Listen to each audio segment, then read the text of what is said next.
दो क्लास हैं ना जिनको सोशल जस्टिस की जरूरत है। एक कौन सा क्लास है? एक है बैकवर्ड क्लास, दलित्स, और दूसरा है इनके साथ सोशल इनजस्टिस हुआ है किस आधार पर? Social injustice on the basis of वर्ण सिस्टम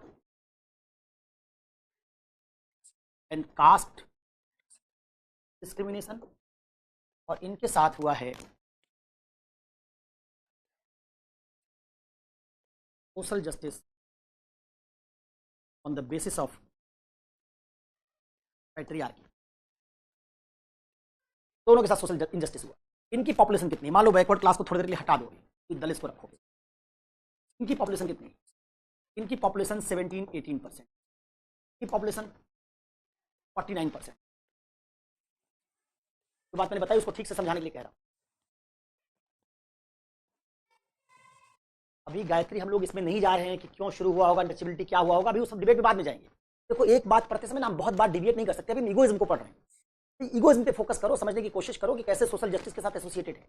अभी मैं पूरे वर्ण सिस्टम पे डिबेट नहीं कर रहा हूं, क्या उसमें सही है क्या गलत है, वो नहीं कर रहा हूं। अभी हम सिर्फ ये देख रहे हैं कि कैसे एक इथिक्स है जिसके बिना आप सोशल जस्टिस अचीव नहीं कर सकते, उसी को समझाने के लिए केस ले रहा हूं। बहुत इंपॉर्टेंट बात है। इंटर पर बहुत सारे क्वेश्चन केस फर्स्ट पेपर में पूछे जाते हैं, तो समझोगे तो उस क्वेश्चन को सॉल्व कर पाओगे।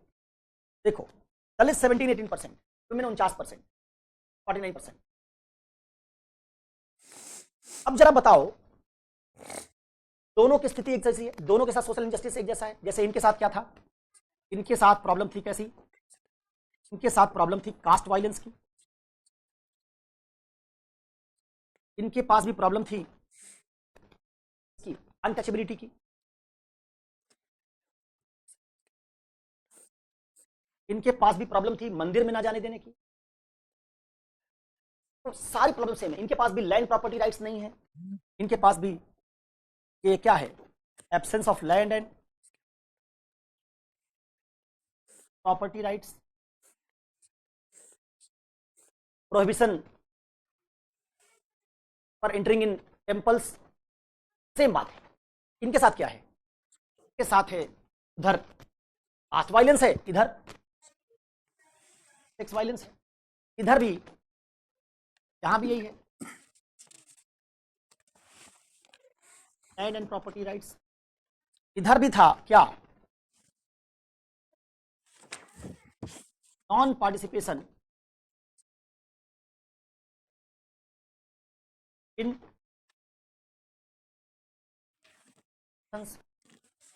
ये भी इंस्टीट्यूशंस में नहीं थे, इनके साथ भी यही है, नॉन पार्टिसिपेशन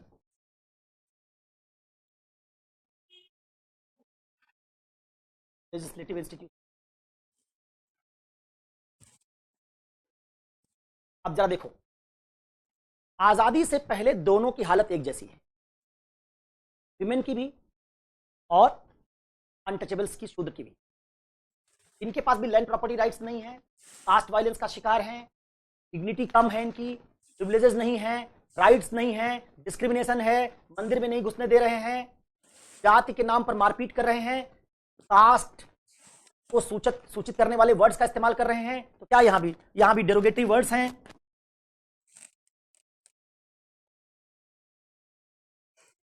इनकी जातियों के आधार पर डेरोगेटरी वर्ड्स हैं। इधर आ जाओ, इधर भी रेप है, मॉलेस्टेशन है, सेक्स वायलेंस है, यहां भी मंदिर में नहीं घुसने दे रहे हैं, यहां भी पॉपुलेशन के प्रोपोर्शन में लैंड प्रॉपर्टी राइट्स नहीं है, इनहेरिटेंस से प्रॉपर्टी फादर की उसके सन के पास जा रही है, डॉटर के पास नहीं जा रही है। यहां भी हमारी लेजिस्लेटिव इंस्टीट्यूशंस में, असेंबलीज में विमेन अपने पॉपुलेशन के प्रोपोर्शन में नहीं है। दोनों की प्रॉब्लम एक जैसी। अब जरा आगे बढ़ते हैं। पॉपुलेशन मैंने दिखाया कि इनकी पॉपुलेशन की आधी भी नहीं, विमेन की पॉपुलेशन बहुत ज्यादा है। लेकिन इधर क्या हुआ? इधर आया दलितों में अंबेडकराइट इगोइज्म। क्या आया? दलितों में आया अंबेडकराइट इगोइज्म। क्या कहा उन्होंने? उन्होंने कहा धर्म तुम्हारी बात नहीं सुनता, धर्म छोड़ दो। जो कल्चर तुम्हारा नहीं, उस कल्चर पे मत भरोसा करो, अपना कल्चर अलग बनाओ, हिंदुज्म को छोड़ के बुद्धिज्म की तरफ आ जाओ। अगर स्टेट का फ्रीडम स्ट्रगल तुम्हारा नहीं तो उसमें पार्टिसिपेट मत करो। कोई बात जो तुम्हारे सोशल इंटरेस्ट, जो तुम्हारे क्लास इंटरेस्ट के खिलाफ, उसको छोड़ दो। क्या हुआ? इससे एक मूवमेंट शुरू हुआ इगोइज्म का, और परिणाम क्या हुआ? ये 17-18% दलित क्या बन गए? ये जो दलित क्लास है ये कन्वर्ट हो गया इसी इगोइज्म की एथिक्स को मानने के कारण किसमें? वोट बैंक में। ने क्या एक्सेप्ट किया? आइडेंटिटी पॉलिटिक्स, वोट बैंक बन गया। और वोट बैंक बन गया तो हुआ क्या? आप पाते हैं कि जिस देश में जाति सूचक शब्द बहुत आम थे, लोग गांव में लोगों को जाति के नाम से ही पुकारते थे, किसी को उसके जाति के नाम पे ही पुकार दिया और किसी को वो पुकार दिया। आज भारत में क्या है? आज आप पाएंगे कि हमारी लैंग्वेज बदल गई। अगर आप जाति सूचक शब्द का इस्तेमाल करेंगे तो जेल जाएंगे। इधर क्या हुआ? इधर आप पाते हैं इसके कारण क्या पाएंगे? आप इसके कारण पाएंगे एक तरीके का जो प्रैक्टिस है डेरोगेटरी वर्ड्स की वो खत्म हो गई। इधर दूसरी तरफ देखिए, तरफ विमेन है। जैसे दलित के लिए जाति सूचक शब्द है, वैसे विमेन के लिए उनकी सेक्सुअलिटी पर कस वर्ड्स हैं, गालियां हैं। इधर आपने कास्ट के वर्ड्स को बंद कर दिया। आप किसी को उसके कास्ट के नाम से नहीं पुकार सकते अगर वो लोअर कास्ट का आदमी है, दलित है। लेकिन क्या इधर जितनी गालियां हैं हमारी लैंग्वेज में वो बदली? इधर क्या पाओगे?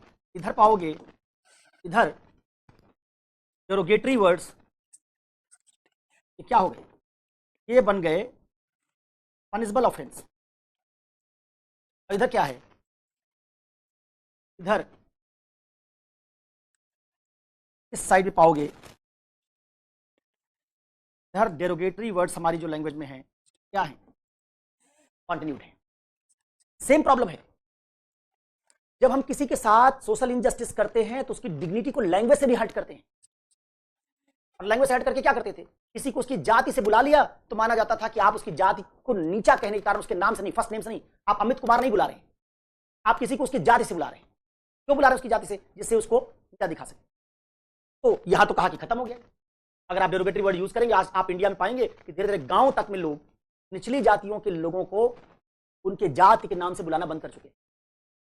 लेकिन इधर तो हमारी लॉ एनफोर्समेंट एजेंसी भी जब किसी क्रिमिनल को पकड़ती है तो उसको जो गाली देती है वो गाली भी फीमेल सेक्सुअलिटी से रिलेटेड होगी। तो हमारी लैंग्वेज यहां डेरोगेटरी वैसे बनी, हमारी लैंग्वेज में कोई बदलाव नहीं है। जबकि 49% विमेन है, इधर तो 17% दलित हैं। दोनों की केस स्टडी कर रहे हैं हम। दोनों में क्या था? पहला हमने क्या लिया? पहले लैंग्वेज को लिया। क्या पाया? इधर लैंग्वेज बदल गई, इधर लैंग्वेज वैसी की वैसी है। सारे कसवर्ड, सारी गालियां फीमेल सेक्सुअलिटी पर बेस्ड है। इधर आपने बंद कर दिया, इधर गाली रुक गई, उधर गालियां जारी है। पहला केस हो गया। दूसरा आओ, दूसरा इधर था कास्ट वायलेंस और इधर है सेक्स वायलेंस। कास्ट वायलेंस हमारे देश में बहुत था, हर गांव में था। इसलिए जाति के लोग अक्सर वर्बल अब्यूज और फिजिकल असॉल्ट दोनों झेलते थे। आज ये कास्ट वायलेंस हमारी कंट्री में आजादी के पहले जैसा था क्या वैसा है? आप पाएंगे कि पूरे देश में, पूरे साल में कास्ट वायलेंस के बहुत कम इंसिडेंट्स आपको सुनाई देते हैं। कास्ट वायलेंस डिक्लाइन कर रहा है।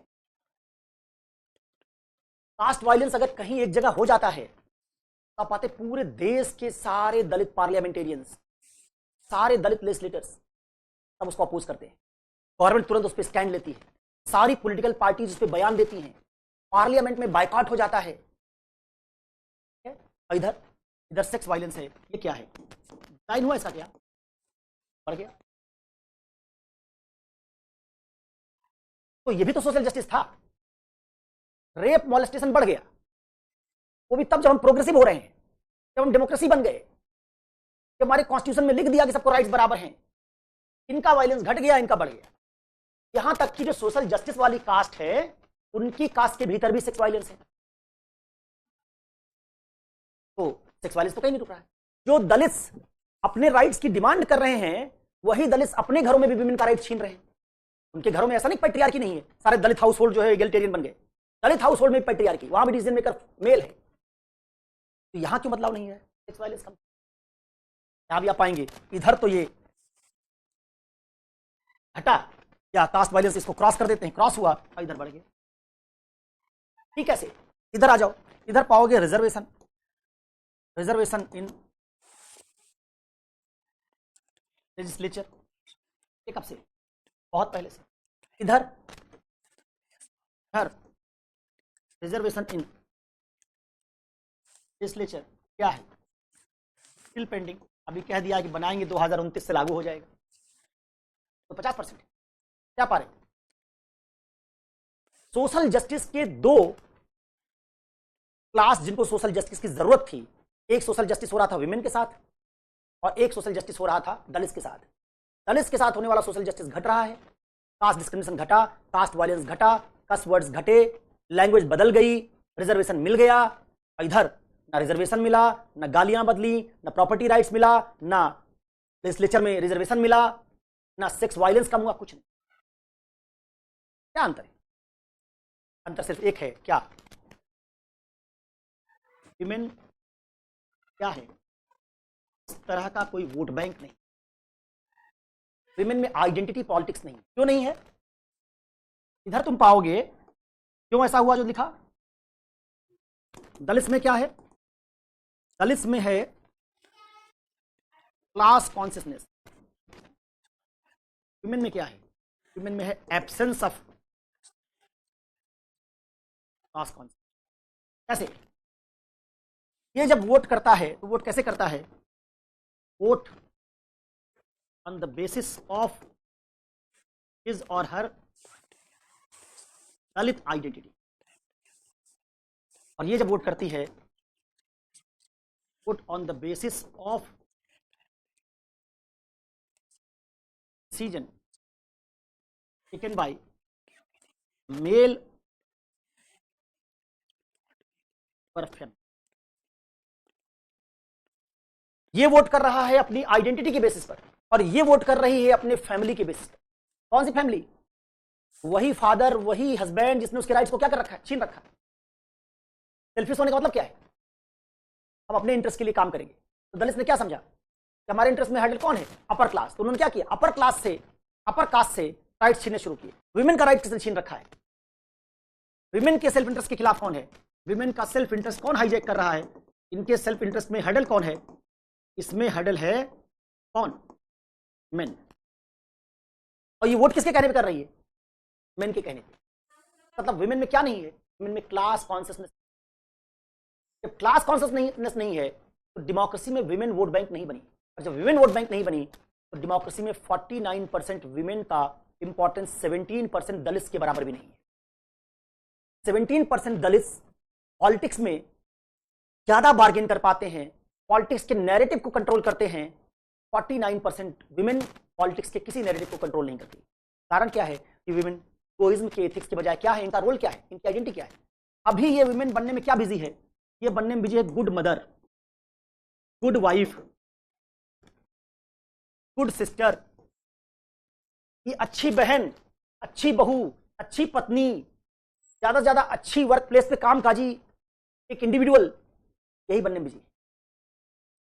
इसमें विमेन क्लास के लिए कोई आइडिया नहीं। परिणाम क्या है? और ये आइडिया किसने कहा कि गुड मदर क्या होती है? ये आइडिया पैट्रियार्की का है। अंबेडकर ने क्या कहा था? जो तुम्हारे इंटरेस्ट के खिलाफ उसको छोड़ दो। विमेन के इंटरेस्ट के खिलाफ क्या है? पैट्रियार्की। पैट्रियार्की को कौन कंट्रोल करता है? मेल। और उस पैट्रियार्की के सारे आइडियाज कहां से आते हैं? रिलीजन से।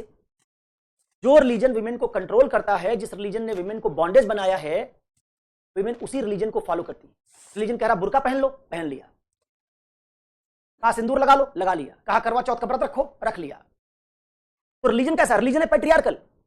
और रिलीजन और विमेन के राइट्स में जब कॉन्फ्लिक्ट हुआ तो विमेन ने किसको चूज किया? रिलीजन को चूज किया। दलित और रिलीजन के बीच कॉन्फ्लिक्ट हुआ, दलित ने किसको चूज किया? दलित ने चूज किया अपने राइट्स को। उन्होंने रिलीजन के उस बात को भी नहीं माना जहां ऋग्वेद में लिखा है कि वर्ण व्यवस्था भगवान ने बनाई। आज जो हिंदू दलित भी हैं वो भी वर्ण व्यवस्था भगवान ने बनाई है, इस बात को एक्सेप्ट करने के लिए तैयार नहीं। इसलिए हिंदुज्म में जो बहुत सारी उनके इंपॉर्टेंट स्क्रिप्चर था या उसका पार्ट था या उनके रिलीजियस ग्रंथ थे, उनको क्या कर दिया गया? आज उनको हटा दिया गया। मनुस्मृति को आज हिंदूज, बहुत सारे हिंदूज एक्सेप्ट नहीं करते क्योंकि मानते सोशल जस्टिस के खिलाफ है।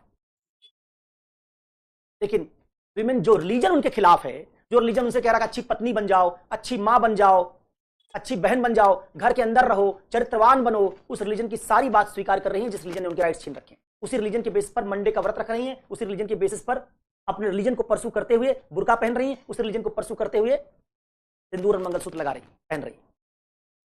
तो विमेन में क्या नहीं है? विमेन में क्लास कॉन्शियसनेस और सेल्फ इंटरेस्ट का कोई स्पिरिट, मतलब विमेन में कोई अंबेडकर नहीं आया।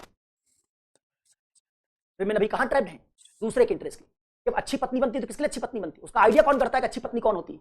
उसका आइडिया करते हैं पुरुष, मेन। अच्छी मां का आइडिया किसने करा? धर्म और पुरुषों ने। वो आदमी कह रहा है कि तुम अच्छी बनो जिस फादर ने मेरी प्रॉपर्टी क्या कर ली? छीन ली। जैसे वहां प्रॉपर्टी किसने छीनी थी? राइट्स किसने छीने थे? ब्राह्मण्स ने, क्षत्रियाज ने। यहां राइट्स किसने छीने? यहां राइट्स छीने मेरे फादर ने, मेरे ब्रदर ने। तो जिस दिन विमेन में क्लास कॉन्शियसनेस आएगी, क्या समझेगी कि हमारा दुश्मन तो हमारे घर में हमारा पिता है, हमारा दुश्मन तो हमारे घर में हमारा भाई है। क्यों? क्योंकि यही हमारे राइट्स हड़प के बैठा है। हमारी जो फैमिली का स्ट्रक्चर है कैसा है? पैट्रियार्कल। अब एक विमेन ये बात नहीं समझ पाती जब कि हमारे साथ सारा सेक्स वायलेंस मेन कर रहे हैं, हमारे प्रॉपर्टी राइट्स मेन छीन रहे हैं, उसमें हमारे फादर, हमारे ब्रदर सब इन्वॉल्व हैं। तो अगर एक विमेन में ये आइडेंटिटी को लेके इगोइज्म का एथिक्स का डोमिनेंट एथिक्स बने तो क्या करेगी? अपने फादर से झगड़ेगी। ठीक वैसे जैसे दो भाई अगर फादर उनके प्रॉपर्टी के डिवीजन में, डिस्ट्रीब्यूशन में डिस्क्रिमिनेशन कर दे, एक भाई को ज्यादा प्रॉपर्टी दे, दूसरे भाई को कम प्रॉपर्टी दे दे, दोनों भाई अपने फादर से लड़ जाएंगे। बेटा फादर से लड़ जाएगा, हमारी प्रॉपर्टी में कैसे भेदभाव किया। लेकिन लड़की नहीं लड़ रही कि तुमने भाई को प्रॉपर्टी कैसे दे दी, मुझे कैसे नहीं दी। और वो भाई जिसने बहन से 25 साल राखी बंधवाई और 25,000 रुपया दे दिया, 25,000 रुपया देके उसकी 25 लाख की प्रॉपर्टी खराब दिया। बहन को कहां पता है भाई तुम्हारा प्रॉपर्टी हड़पू है। मतलब है कि जब तक विमेन इस चीज में फंसी रहेंगी तब तक क्या नहीं होगा। अब देखो, आपने एक दलित के खिलाफ वायलेंस किया किसी गांव में, एक दलित के खिलाफ वायलेंस किया। वायलेंस आपने किया एक इंडिविजुअल के खिलाफ, आपका झगड़ा हो गया गांव में, आपने मान लीजिए उसको पीट दिया। लेकिन उसको रिटेलिएट किसने किया? उसको रेस्ट किसने किया? पूरे भारत की दलित कम्युनिटी ने रेजिस्ट किया। किसको? गुजरात के ऊना में कोई वायलेंस हुआ दलितों के साथ और रेजिस्टेंस हुआ यूपी में, बिहार में, बंगाल में, राजस्थान में, मध्य प्रदेश में। अब एक गांव का जो आदमी जो किसी दलित के साथ वायलेंस कर रहा है, उस गांव में तो पावरफुल है उस दलित से, लेकिन वो पूरे भारत के दलितों से पावरफुल थोड़े। तो पूरे भारत के दलितों ने प्रोटेस्ट करना शुरू कर दिया और उस गांव में हजारों दलित पहुंचने शुरू हो गए। तो हजारों दलित के पावर के आगे तो आदमी कमजोर है। कौन पहुंच गया उस गांव में? उस गांव में पार्लियामेंटेरियन पहुंच गए, उस गांव में कलेक्टर पहुंच गया, उस गांव में पूरा एडमिनिस्ट्रेटिव अमला पहुंच गया। क्यों? क्योंकि दलित के पास वोट बैंक है। अगर वो नाराज हो गए तो उस पार्टी को वोट नहीं देंगे जिसके राज में दलितों के साथ वायलेंस हुआ है। क्या होता है जब आपने वायलेंस किया इंडिविजुअल के खिलाफ, लेकिन रेजिस्टेंस किसने दिया? क्लास ने। तो रेजिस्टेंस का डिग्री कितना है? बहुत ज्यादा। तो वायलेंस करने वाले का हौसला क्या हो गया? पस्त हो गया। क्या समझ लिया उसने? समझ लिया कि मैं अगर एक आदमी के खिलाफ वायलेंस करूंगा तो इस आदमी की आइडेंटिटी इसके खिलाफ प्रोटेस्ट करेगी। तो एक आदमी के खिलाफ होने वाले वायलेंस का रेजिस्टेंस पूरी कम्युनिटी दे रही है। इस कारण से जो वायलेंस करने वाले लोग थे उन्होंने वायलेंस क्या किया? धीरे धीरे छोड़ दिया। अब यहां दूसरी जगह देखो, आप छेड़खानी करते हो एक विमेन से, एक रेप होता है एक विमेन से। क्या एक विमेन से रेप होने पे पूरे इंडिया की विमेन सड़क पर उतर आती? क्या उस गांव में जहां उस विमेन के साथ रेप हुआ उसकी सारी विमेन उस आदमी के घर के बाहर पहुंच जाती? 400 विमेन पहुंच गई उसके घर के बाहर। पूरे भारत की सारी विमेन पार्लियामेंटेरियंस उस गांव में पहुंच गई? हुआ नहीं। आपने एक व्यक्ति के साथ वायलेंस किया और रेजिस्टेंस भी वही व्यक्ति दे रहा है। वो व्यक्ति तो पहले कमजोर था, तभी तो उसके साथ रेप हुआ। तो कमजोर आदमी रेजिस्टेंस कहां दे पाए? क्लास रेजिस्टेंस देता। और क्लास रेजिस्टेंस कब देता? अगर मान लो एक रेप विक्टिम के खिलाफ या उसके फेवर में लड़ने के लिए पूरा महिलाओं का क्लास किसी गांव में पहुंच जाए, पूरे भारत में 49% महिलाएं सड़क पर उतर आए, संसद ठप कर दे। एक आदमी जिसने गुजरात या राजस्थान के किसी गांव में मॉलेस्टेशन या रेप किया होगा, उसका हौसला टूट जाएगा। क्या लगेगा उसको? मेरे अगल बगल के सारे गांव से महिलाएं आ गई, पूरे भारत की महिलाएं निकल आई, मीडिया मेरे यहां आ गया, इतना प्रोटेस्ट और इतना रेजिस्टेंस में उसको संभाल नहीं सकता। हौसला टूट जाएगा एक रेपिस्ट का। क्या लगेगा उसको? किसी औरत के तरफ मैंने कुछ ईव टीजिंग की, मॉलेस्टेशन किया, उसका रिएक्शन पूरा क्लास देगा, पूरा क्लास रिएक्ट करेगा, तो वायलेंस करने वाले का हौसला टूट जाएगा। कब होगा? जब वुमेन में क्लास कॉन्शियसनेस। तो एक क्लास, एक सेक्स वायलेंस है और एक कास्ट वायलेंस है। कास्ट वायलेंस घट रहा है, सेक्स वायलेंस बढ़ रहा है। क्यों? क्योंकि सेक्स वायलेंस का रेजिस्टेंस नहीं है। उल्टा जिसके साथ सेक्स वायलेंस हुआ और शर्मिंदगी का एहसास करा दिया, जैसे तुम्हारी गलती हो, और किसने कराया? कराया पैट्रियार्की के कल्चर ने। इतनी रात में क्यों निकली थी, ऐसे कपड़े क्यों पहने थे? कौन बताता है कि who is good women? Religion, culture, patriarchy. तो उल्टा पकड़ने के, जिसने रेप किया, छेड़खानी की, उसको पकड़ने के बजाय उसने तो वुमेन के कैरेक्टर भी सवाल खड़ा कर दिया। और फिर भी वुमेन उस रिलीजन को क्या कर रही हैं? फॉलो कर रही हैं। फिर भी वुमेन उस कल्चर को फॉलो कर रही हैं। उसी का पहनावा, उसी का व्रत त्योहार, उसी का रिचुअल, सारा कुछ जब उसी को आप फॉलो करेंगे तो आपको सोशल जस्टिस नहीं मिलेगा। तो वुमेन के केस में सोशल जस्टिस ना मिल पाना और दलित के केस में सोशल जस्टिस मिल जाना, दोनों में अंतर किसका है? एक में क्लास कॉन्शियसनेस है, दूसरे में क्लास कॉन्शियसनेस नहीं है। एक में क्लास कॉन्शियसनेस, इसकी पॉपुलेशन कम है फिर भी डेमोक्रेसी में उसका वोट का वैल्यू ज्यादा है। दूसरे में क्लास कॉन्शियसनेस नहीं है, इसलिए उसके आइडेंटिटी का वोट ज्यादा होने के बावजूद उसके वोट का कोई वैल्यू नहीं। आप मुझे किसी एक आदमी की कास्ट बताएंगे, मैं बताऊंगा कि इसके किस पार्टी को वोट देने के चांसेस ज्यादा है। लेकिन आप एक विमेन के बारे में बताएंगे मुझे, तो मैं उस विमेन के बारे में उसके विमेन होने से नहीं बता पाऊंगा कि वोट कहां देगी। वहां भी मैं उसके कास्ट के बेस पर बता पाऊंगा, उसके फैमिली मेंबर्स कहां वोट देते हैं इसके बेस पर बता पाऊंगा। मतलब विमेन का अपना विमेन आइडेंटिटी के आधार पर कोई वोट नहीं। कोई पॉलिटिकल पार्टी विमेन के क्राइम को सॉल्व करने की कोशिश नहीं करती। जिस दिन विमेन का क्लास कॉन्शियसनेस आ जाएगा, अब पॉलिटिकल पार्टियों को पता चल जाएगा कि अगर सेक्स क्राइम हुआ जिस जिले में, जिस जगह, वहां उस गवर्नमेंट के खिलाफ वुमेन वोट करेंगी, तो सारी गवर्नमेंट की टॉप प्रायोरिटी हो जाएगी क्या? सेक्स क्राइम रोकना। उनको पता होगा कि 49% वुमेन उसी पार्टी को वोट देंगी जो सेक्स क्राइम रोकेगा। तो क्या होगा? जो कलेक्टर होगा जिले का, एसपी होगा जिले का, डीसीपी होगा जिले का, उसकी टॉप प्रायोरिटी होगी सेक्स क्राइम रोकना। सेक्स क्राइम हुआ, वुमेन का वोट अगर हमको नहीं मिलेगा तो हम रातों रात उस कलेक्टर का तबादला कर देंगे। जब कलेक्टर का तबादला सेक्स क्राइम के बेसिस पर होने लगेगा, गायब हो गया एसपी उस जिले से, सस्पेंड हो गया, तो सारे एसपी और कलेक्टर, सारा पूरा हमारा एडमिनिस्ट्रेटिव अमला इस क्राइम को रोकने में लग जाएगा। और जब क्राइम करने वालों को पता चल जाएगा कि डीएम एसपी पूरे माइट का हमको सामना करना पड़ेगा एडमिनिस्ट्रेशन के, का हौसला भी पस्त हो जाएगा। समझेगा कि अगर मैंने सेक्स क्राइम किया मुझे कोई बचा नहीं पाएगा, क्योंकि पूरा एडमिनिस्ट्रेशन मेरे पीछे पड़ जाएगा। तो आप पाएंगे सेक्स क्राइम क्या हो जाएगा। तो सेक्स क्राइम को हम कैसे रोक सकते हैं? क्लास कॉन्शियसनेस से। कैसे रोक सकते हैं? सेक्स क्राइम के खिलाफ रेजिस्टेंस बढ़ा के। रेजिस्टेंस कब बढ़ेगा? जब विमेन में एक क्लास के तौर पर इस क्राइम के खिलाफ रेजिस्टेंस करने का आइडिया बनेगा। कब मिलेगा विमेन को प्रॉपर्टी राइट्स?